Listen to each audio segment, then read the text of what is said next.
Waxaan ka soo bixiyay boostadayda warqad la ii soo diro warqaddii ugu naxdinta badnayd. Warqaddaas markaan furay naxdintii iyo wadna jabkii aan ka qaaday ilaa iyo maanta uu i hayaa. Ku soo dhawow Easter Channel. Waa mar kale iyo qiso kale oo cusub. Waxaan kaa codsanayaa haddaad channelkan subscribe saarin fadlan subscribe saar. Like-ta iyo share-ka waa xaqiina. Daawasho wanaagsan. Ben iyo Randy waxay isku barteen high school ayaga oo dhiganaya. Sidii ayay ku saaxiibeen kadibna way isguursadeen. Markii waxay isqabeen muddo 21 sano ah, 21 sano isqabeen. Iyagoo intaas oo dhan guurkoodu uu jiray baa maalmaha ka mid ah waxay samaysay Randy ninkeeda ayay shaqadii ugu timid waxay tiri maanta waxaan rabaa inaan kuu sheego war farxad leh uur baan leeyahay ilmo ayaa caloosheeda ku jira. Wuxuu dhahay Ben aad ayaan u farxay dhakhtar kasta appointmentiga waan isku raaci jirnay waxaa naloo sheegay inuu wiil yahay aad baan u faraxsanaa buu yiri 40 sano ayaan jiro dhahay markoo ilmihii ugu horeeyay ilaahay i siiyay. Wuxuu yiri ilmahan yarka markii uu dhashay noloshayda farxad weyn baa ku soo biirtay. Ilmahaygii baan aniga naagtayda korsan jirnay aad iyo aad aan isku jeclayn reer isjecel ahayn. Wuxuu yiri cunugayga markii uu jiray 4 bilood maalin maalmaha ka mid ah bay xanuunsatay xaaskiisii. Waxa ay tiri madaxa aad ii xanuunaya waa ay wuxuu yiri jiibsatay markay jiibsatay koomay gashay dhakhtarkii baa la geeyay. Adigu maalinta kadib koomaday gashay meena ka soo noqonin waa ay dhimatay. Wuxuu yiri single dad baan noqday aaba kaligiisa noqday nin 40 jir baan ahaa buu dhahay. Saacadaas kadib baan waxaan bartay yiri ilmaha yarka sida loo quudiyo oo cuntada loo siiyo 4 bilood ilmo jira sida dheebarka looga bedelo. Aniga noloshiiba kaligeyba igu noqoto dhahay waan cidloobay ilmihii yaraabaan aniga umul la galay waan ma aragtay noloshii ciriiri igu noqotay ma xasuusto dhahay xilli aan seexdo iyo waqti aan seexdo.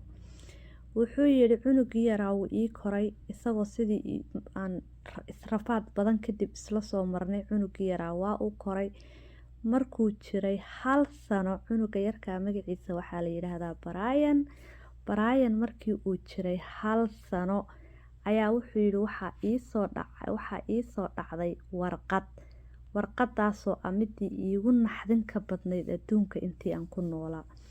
Warqadii ayaan furay buu yiri waxaa ku qoran buu yiri nin baa ii soo diray buu yiri warqada waxaa ku qoran Brian biological fatherkiisa waa aniga aabihiisa runta ah waa aniga waxaana rabaa in DNA test la iiga qaado cunugaas. Wuxuu yiri waan qoslay buu yiri waxaan sidoo yiri qofkan waa qof kugu cayaaraya. Okay baan iriyo dhahay warqad kale ana waan la xiriiray ninkii uu ila soo xiriiray yani xiriir baan yeelanay waxba kama qabaan iriyo dhahay. Wuxuu yiri weligay isma oranin buu yiri naagtaada way ku jiid garaysay ama ma aragtay niman kale la soo seexseexatay. Wuxuu dhahay cunugii waxa laga qaaday horta maxkamad baan isla kornay buu yiri ninkii ii soo dirsaday warqada maxkamad dheer markaan isla kornay kadib cunugii DNA baa laga qaaday ninkii run buu sheegay buu yiri ma aana dhalin buu yiri cunugan aniga DNA-gaygi ma uusan match garaynin ninkii warqada soo diray ee lahaa cunuga anaa dhalay ayaa cunugii u rumoobay oo ninkii cunugaas dhalay. Wuxuu yiri naxdintii ma aragtay naagteedii iga dhimatay iyo depressionkii iyo cunugii yaraayon umusha la galay iyo rafaadkii wuxuu yiri waxa igu soo darsamay naxdin kale oo ah buu yiri cunugii dhanaa intaas oo rafaada u soo marayay inaan anigaba dhalin. Wuxuu yiri markaa cunugii waan ku dagaalamay hooyadiina way dhimatay oo de ma aragtay kiisku waa kiis dhib badan buu noqday markii ay hooyadiina dhimatay laakiin DNA-gii baa kulay cadeeyay inuu uusan dhalin wiilkan Brian odaygii korsanayay.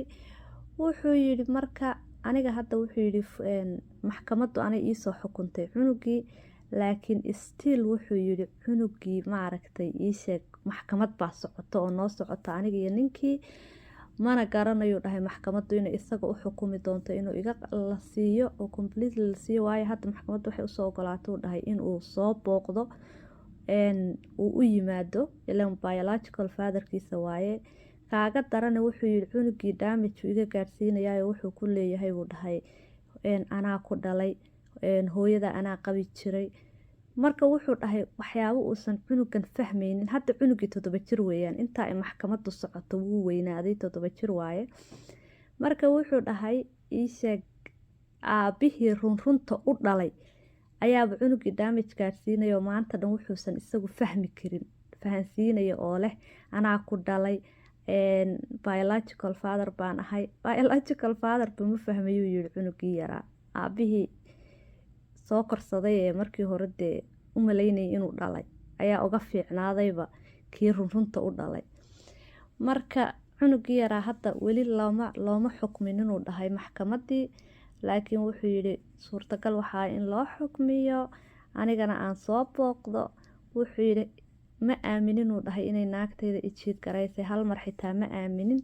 Laakiin wuxuu yidhi markii aan dib u baadhay buu dhahay oon dib u baadhay ii sheeg phone recordkii taleefankii yacni dadkii isu wici jireen iyo waxay maseejyada isu diri jireen, markaan dib u baadhay ayaan xaqiiqsaday uu dhahay inuu ninkani run sheegayo.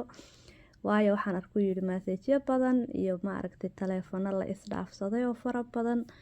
Wuxuu dhahay also mararka qaarkood waxay dhihi jirtay uu dhahay saaxiibadahay baan raacayaa ama meelahaasan bowling bahashan yar ee kubaddan yar saa loo tuuro ayaan kusoo ciyaarayaa, ana big deal ba uma arki jirin uu dhahay haye. Marka wuxuu dhahay kolley beentaasi ii sheegi jirtay, laakiin anu maana aaminsanaan jirin weligay iyo allahay inay ijiid garayso oy maaragtay dhibaato aniga igu sameynayso weligay maana aaminin. Ninkii maskiinka ahaa cunugiisii uu intaas oo sano kusoo rafaadayay nin kalaa dhalay. Ninkii dhalayna waa kana wuu ku haystaa oo uu soo raadsaday. Inuuna soo raadsan lahayn baaba u fiicnaan lahayd isaga, uu weligii u maleeyo inuu isagu dhalay. Marka wuxuu dhahay maxkamad baa noo socota, laakiin aniga wuxuu dhahay maskaxiyan dhaawac baa i gaaray buu dhahay. Cunugaygii aan islahaa buu dhahay kan uun adduunka ka korso waa laygu haystaa. Maxay ahayd naagtaydii way dhimatay intaasoo sano 21 sano annagoo isqabnay maaragtay ijiid garayn jirtay. Wuxuu dhahay marka aniga maskaxdayda dhaawac baaba gaarayba, hadda saan dhaawac baaba igu gaaray uu dhahay. Laakiin cunugii wuxuu yidhi weli wuu ila nool yahay, anam hoping uu dhahay waxaan rajaynayaa inuu weligiis yaalihiis aniga ila noolaaduu dhahay. Marka wakaasa asxaabe qisadaasi halkaasay inoogu eg tahay. Waxaan idin leeyahay aan isu naxariisano si uu Ilaahay inoogu naxariisto. Wassalaamu calaykum waraxmatullaahi wabarakaatu.